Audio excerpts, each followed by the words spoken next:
China's milk scandal claims more lives. IBM and Volvo forced to unionize. Two-thirds of Coca-Cola's Chinese suppliers fail audits.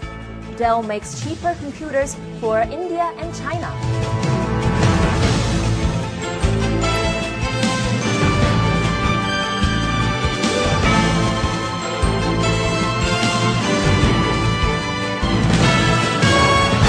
Welcome to Operations Asia. I'm your host, Sunny Pan, coming to you directly from our production studios in Shanghai, bringing you the latest operations news from the Asian region. In the latest product scandal in China, 54,000 infants are sick and others have died. Local stations which collect fresh milk from farmers have been blamed for adding melamine to substandard or watered-down milk. Over 22 companies have been implicated in the scandal, including New Zealand dairy giant Fonterra. Shares of Mengniu and other leading dairies have plunged more than two-thirds due to the scandal. IBM and Volvo are among the latest companies in China that plan to set up trade unions. Less than half of Fortune 500 firms in China have done so. To rectify the situation, the top unions launched a 3-month national campaign in June. In 2006, the unions made a breakthrough when Walmart, which had no unions anywhere in the world, began setting them up.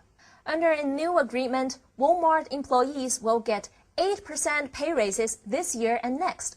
The contracts introduce wage negotiations and agreements on working hours, paid vacations, and social security. Coca-Cola, a major sponsor of the Beijing Olympics, said recently two-thirds of its suppliers in China last year were not compliant with company policies on things like workers' rights and the environment. The soft drink giant said it had targets to bring errant suppliers up to standards, arguing in its 2007 sustainability report that working with them was better than cutting them off. Coke said two-thirds of its Chinese suppliers it uses for things like packaging and ingredients fail to comply with principles implemented in 2003 to promote respect for labor rights among its global business partners. Dell recently unveiled 4 low-cost computer models for China and India. The new PCs are the first Dell models designed especially for emerging markets. Dell built its U.S. business with internet and phone-based direct sales, but has added retail distribution in China and elsewhere to reach more buyers. In China, Dell computers are sold at 2,700 outlets of Guomei and Suning stores, which account for about half of Dell's Chinese sales. Dell has a total of 13,000 retail outlets worldwide. After surging to dominate world markets, China's textile industry is losing its competitive advantage. The industry is facing RMB appreciation, higher costs of fuel, electricity, and chemicals, as well as a cut in domestic tax rebates. New labor laws from January 2008 have also eaten away margins and forced manufacturers to comply with stricter regulations. Some low-end operations are moving to emerging markets such as India, Pakistan, Vietnam, and Cambodia, while other textile factories have shut down completely. Today, I'm joined by 3 guests to discuss these issues. Via video link, we're joined by Benoit Margeret, General Manager of Luke Shanghai, a textiles manufacturer that produces more than 25 million pieces of garments for export every year for customers such as Disney and Time Warner. In Hong Kong, via telephone, we are joined by Alex Angelchik, President of New Times Development. New Times is one of the largest sourcing companies in the world for apparel, handling accounts like Polo, Ralph Lauren. And in Wenzhou, also via video link, we are joined by Lelio Gavasa, General Manager and Export Sales Director at Shamoon Zania, a joint venture garment manufacturer. All right, good evening, gentlemen. Thank you for joining us today. Thanks, Sunny. Good evening, Sunny. To begin with, Benoit, have you been affected by rising costs in your business? Definitely, we have seen big changes in the last 2 years due to different factors. I think, of course, the exchange rate in the US dollar and RMB has affected us by about 20% surcharge. Then we had a change in the tax rebate policy, and also the new labor law that has been implemented has raised the labor cost definitely.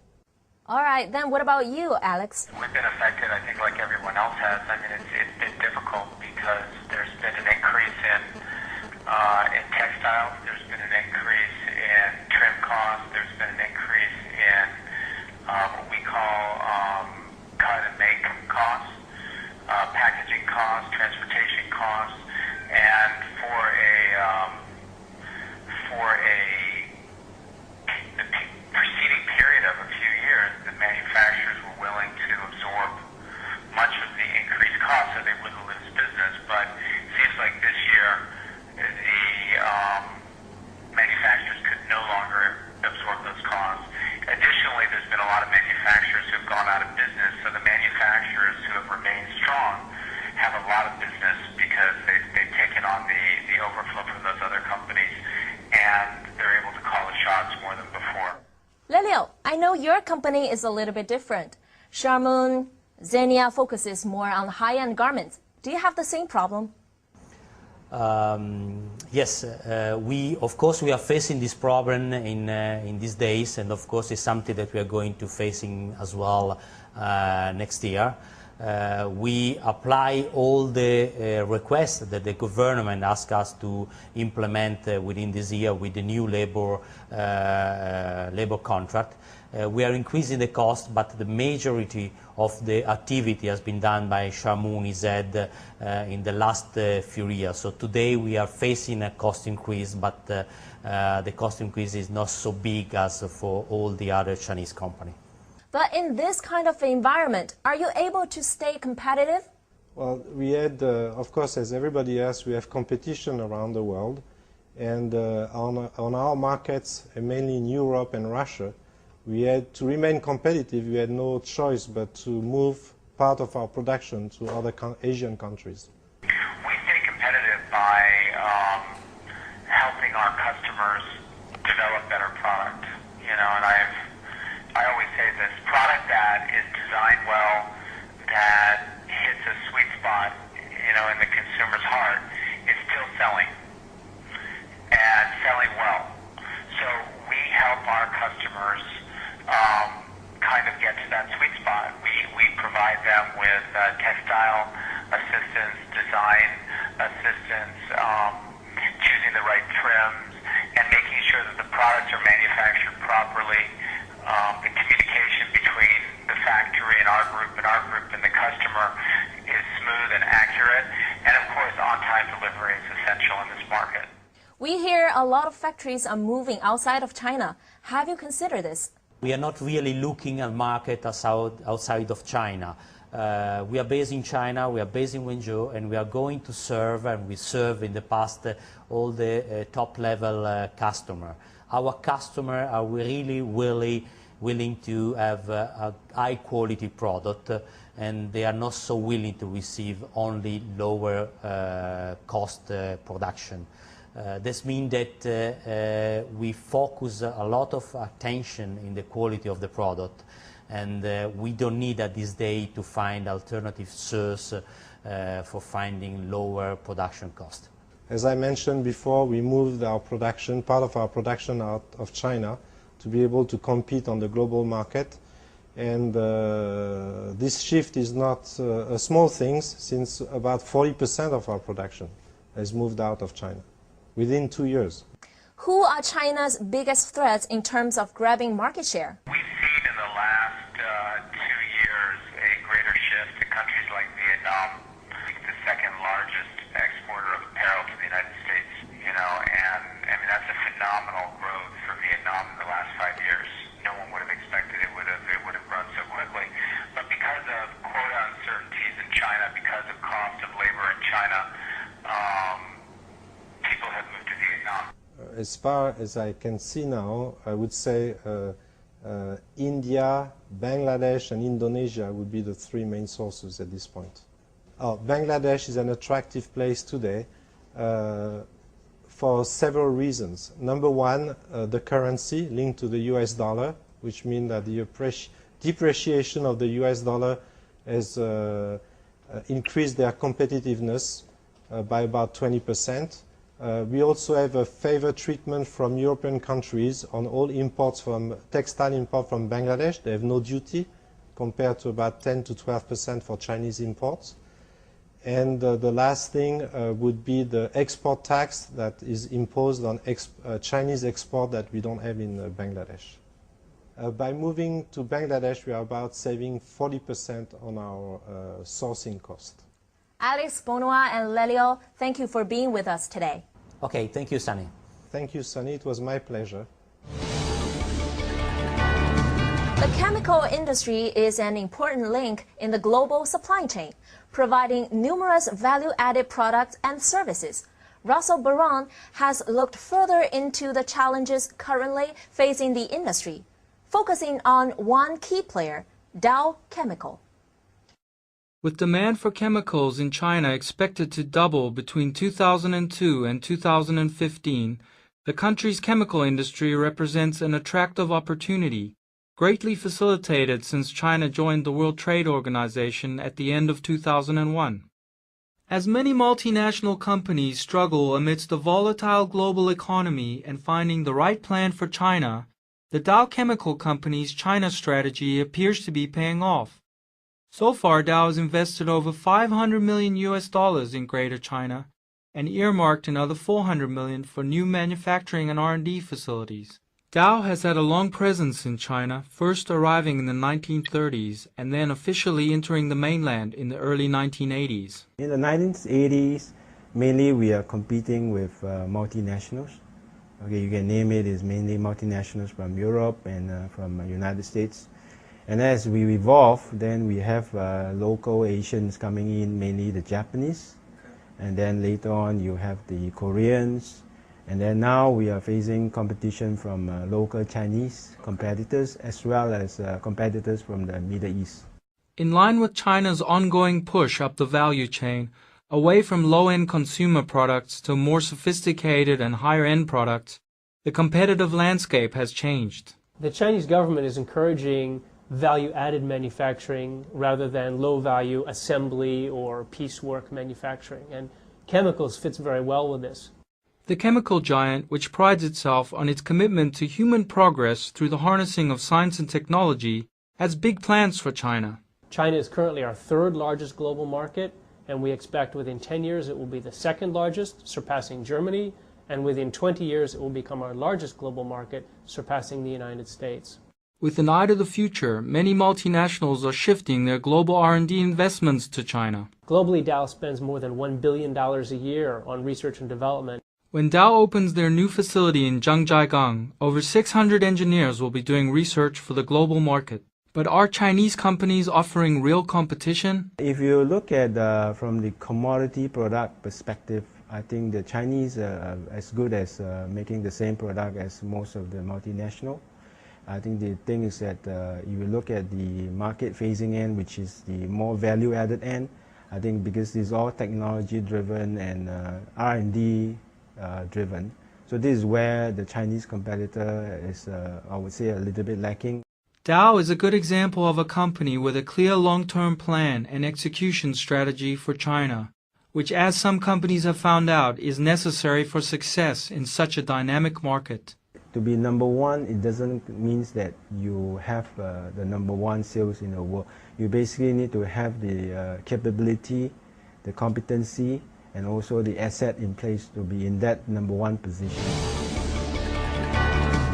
China's automotive sector has been eyed greedily the world over.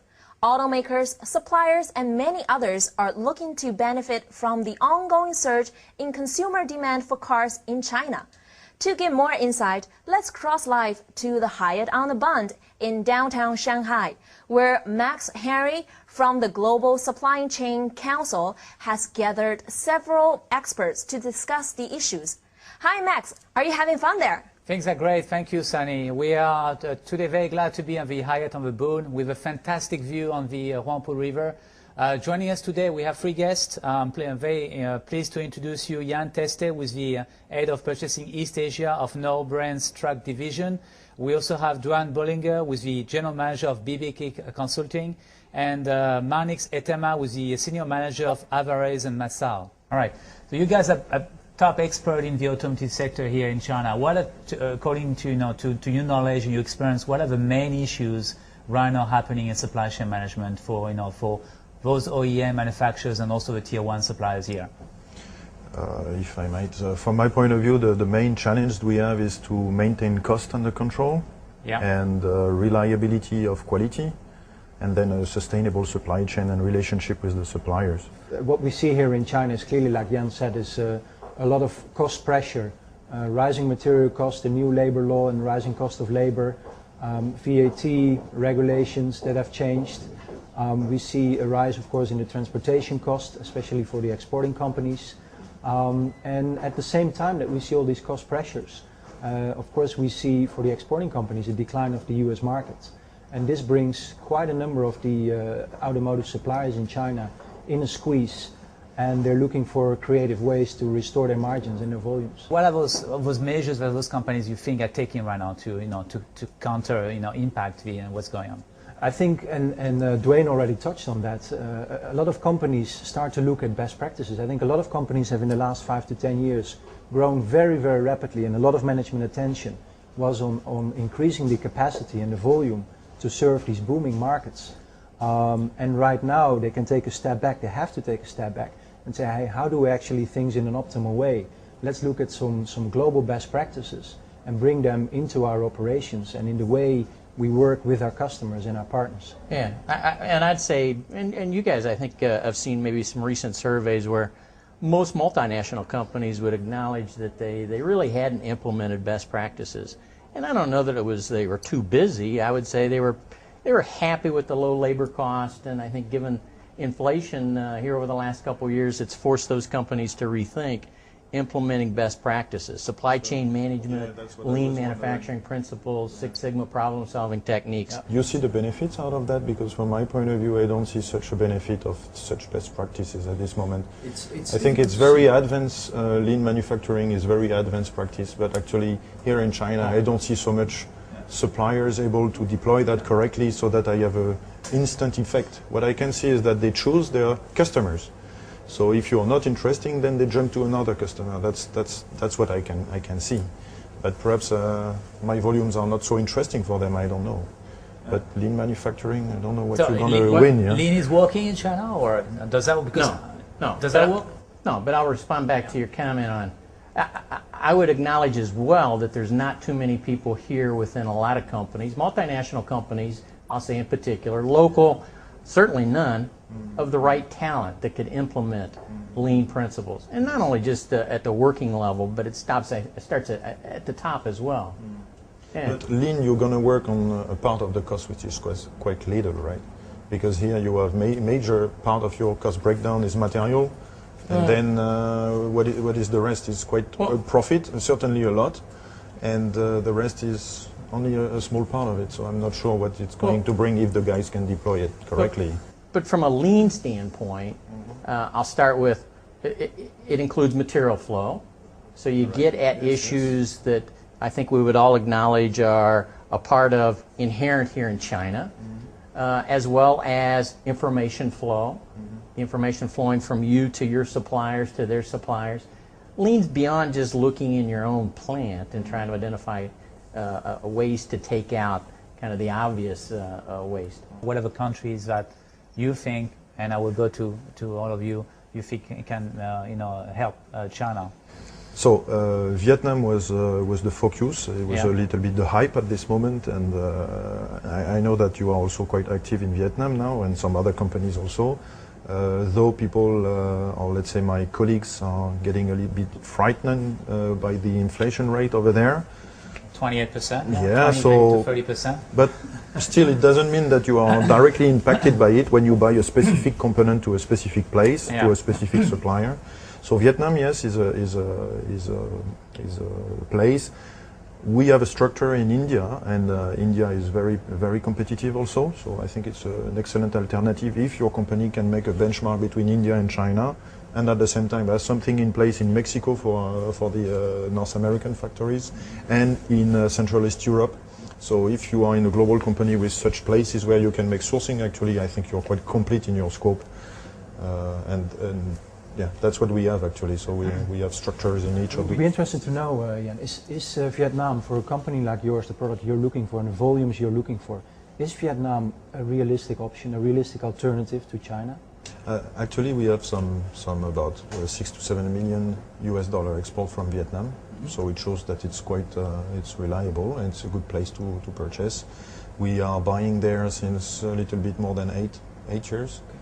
So it is said that it could be an alternative, but again, it depends of your specifics, what you're going to buy. My guess is, though, if your industry is very labor intensive, or if the products that you're buying are very labor intensive, those companies have probably moved out of China several years ago into Vietnam, India, Indonesia, probably in that order.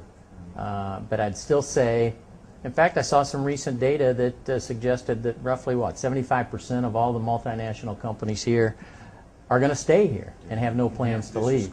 So I'd suggest that there's tremendous sourcing opportunities that continue to be right here in China. There's, as we talked earlier, there's lots of opportunity to take cost out. While I think the automotive industry has experienced some tremendous price pressures over the last couple of years, I think there's lots of opportunities for them to mitigate those pressures through best practices. Okay. From automotive and mechanical parts point of view, I think this is the best place actually. Yeah. Even if okay, that's also I'm speaking for and preaching for my own church, I would say, but if you make the balance between technology, low cost, and quality, I would say that's the best place I'd agree. at this moment. Okay, that's all the time we have for today's discussion. Thank you very much, guys, for being here. Back to you, Sunny. Thank you, Max. It's going to be interesting to see what happens in the auto sector in the next few years. Well, that does it for this week's edition of Operations Asia. Thank you for watching, and we look forward to seeing you next week when we'll be taking an in-depth look at the latest logistics industry innovations in China.